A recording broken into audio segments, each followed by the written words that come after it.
If you've ever watched someone get promoted and thought, wait, how did they move up so fast? Well, this video is for you because here's what I know. Visibility at work isn't just about working hard or being good at your job. It's about knowing who sees your work and how to make sure your impact actually gets noticed. Today, I'm going to teach you how to map your visibility using what I call an influence chart. It's a simple but powerful framework that I use with almost every client who's trying to get promoted or build influence inside their company. Hi, I'm Christina Holloway. I am a PCC certified executive coach, and on this channel, I discuss the most powerful ways you can build your career through confident communication, leadership development, and navigating a tough work culture. All right, so let's get started. When most professionals think about getting promoted, they focus on skills, results, and performance. And yes, those things matter, but they're not enough because promotions don't happen in a vacuum. They happen when the right people know your name and trust your work. Now, that doesn't mean dirty office politics or fake networking. Politics is involved, but it's more about influence. It means being strategic about who you build relationships with and how much influence they have over your career. The more you get a sense of being in control of this process, the more doable it feels. And this is also where most people get stuck. They say, I don't want to play that game. But here's the thing, it's not a game, it's actually a framework.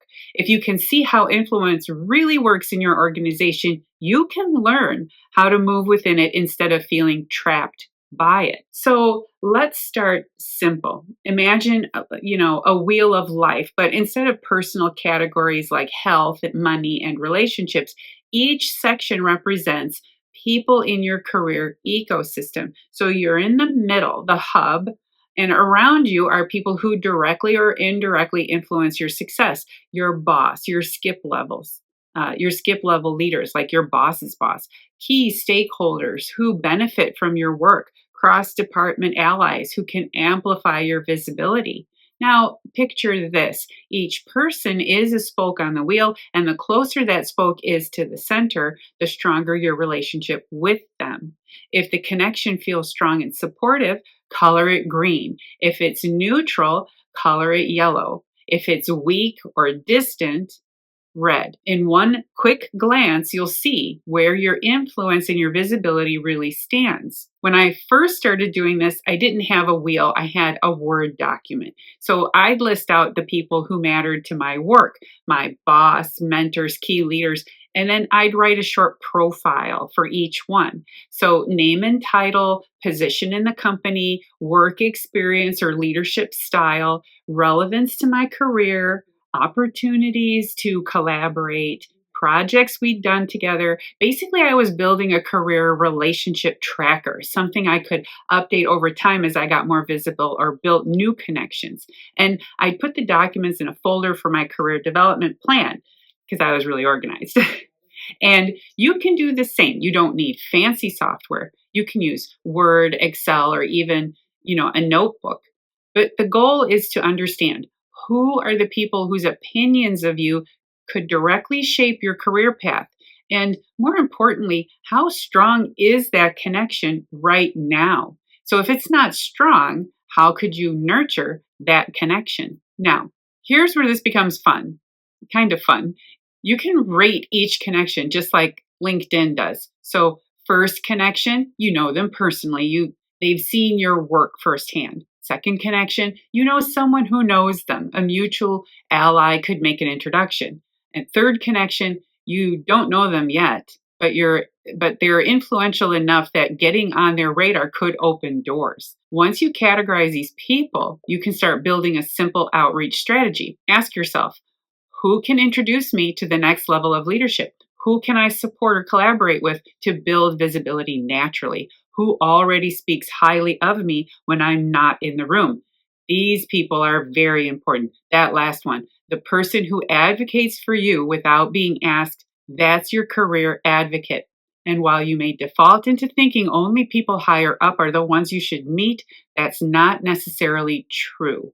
You also want to get on projects with peers or stakeholders who have their own influence. They know people, they have connections, they get really good assignments.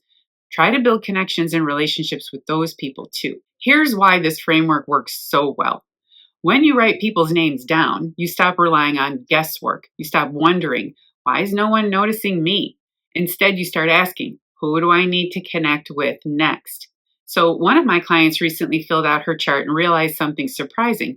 All her advocates were close peers. So, no one senior to her actually knew what she was capable of. So, we built a plan, and she started joining project meetings with directors and VPs, volunteering to present updates, and connecting her work to higher level goals.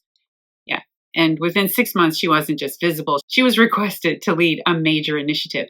And that's the power of the influence chart. It gives you a career map, a guide to who you need to know, how they impact your career, and where to invest your time. Now, let's talk about what not to do. Here are the three biggest mistakes I see when people try to build visibility. One, they network randomly. They meet people but never think about how those relationships align with their goals. Two, they assume visibility is about self promotion. True visibility is about adding value and being reliable. You don't need to brag, you just need to connect your work to impact. Number three, they don't maintain the chart.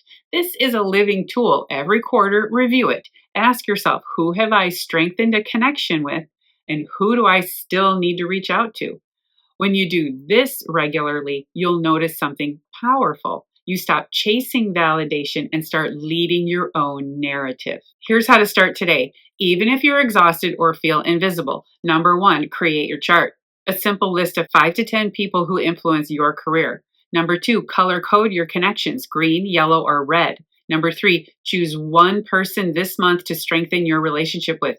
That might mean setting up a quick coffee chat, asking for feedback, offering help on a project, or my favorite outreach, I'd love some advice. Number four, revisit your chart every quarter. Watch how the colors shift as you build momentum. It's like playing chess with your career, but with heart and intention. This is not manipulating, it's influencing. You're managing your visibility with clarity and integrity. So let me ask you this. If you filled out your own influence chart today, what color would most of your connections be? Leave a comment below. I'd love to hear what your environment looks like these days. If you want to grow your visibility, confidence, and influence at work, start with this framework because visibility shouldn't be luck, it should be intentional. And if you're ready to go deeper, join me for this month's free workshop, Plan Your Pivot, Build a Bold Career Strategy for 2026. We'll walk through how to use your influence chart to create real career movement and design a plan that works with your organization, not against it. The link to register is below. And if you enjoyed watching this video and you found it helpful, please make sure to give it a big thumbs up by hitting that like button and make sure you're subscribed to my channel so you never miss another video from me. Thank you for watching, and I'll see you in the next video. Bye.